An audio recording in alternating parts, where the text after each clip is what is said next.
पाचशे दुग्धशाळेचं विस्तारीकरण आम्ही घेतलेलं आहे, झालेलं आहे. आणि सर्व गोष्टीचं विषय सांगायचं आहे मला की भांडवल झालेलं आहे. विस्तारीकरण पण 19 कोटी 20 कोटी झालं असेल. तुमचं सौरऊर्जा असेल 1 रुपयानं कर्ज न घेता झालेलं आहे सुद्धा अजून मला नेमकं करायचं आहे. काय उत्पादक शेतकऱ्यांची मागणी असायची की तुम्ही म्हशीला गाईला सगळ्या चांगल्या म्हशी जनावरांना सांगता आणि तुमचं पशुखाद्य जुन्या प्रकारचं जे आहे ते मालिश पशुखाद्य जे आहे त्याला अनॉस टेक्नॉलॉजीचं चांगलं दर्जाचं प्रोटीन असलं पाहिजे आहे म्हणून आम्ही त्याला कोहिनूर किंवा डायमंड हे आम्ही लॉन्च केलं. आणि मला आनंदाने सांगते की हे कोहिनूर किंवा डायमंड ते नावाचं उतरल्यासारखं जिल्ह्यात अतिशय भरभराटीनं ऐकून घ्या, अतिशय घेत आहे हे सुद्धा या दृष्टीने गरज आहे.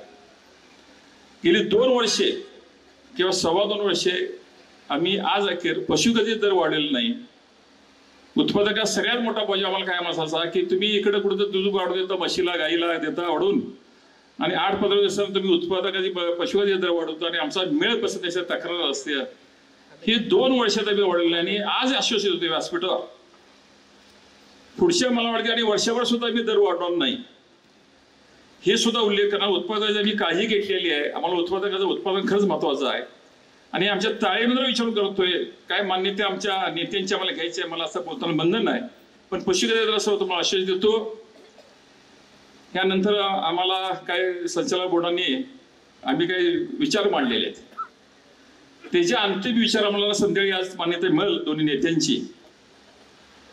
आणि उत्पादकांना उद्या पेपरला एक गोड बातमी येईल, चांगली दरवाढीची बातमी येईल नेत्यांच्या मान्यतेनं.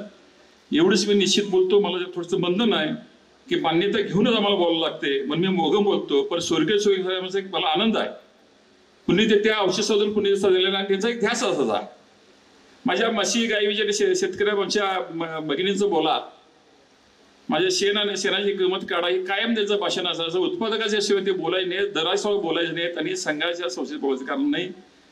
निश्चितच त्या औषध साधून तुम्हाला त्या संदर्भात निश्चित आज संध्याकाळी काही निर्णय झाला तर निश्चित तुम्हाला चांगली घटना कळू शकेल. महाराष्ट्रातील पहिला हर्बल पशुपूरक आम्ही कार्यरत केलेला आहे.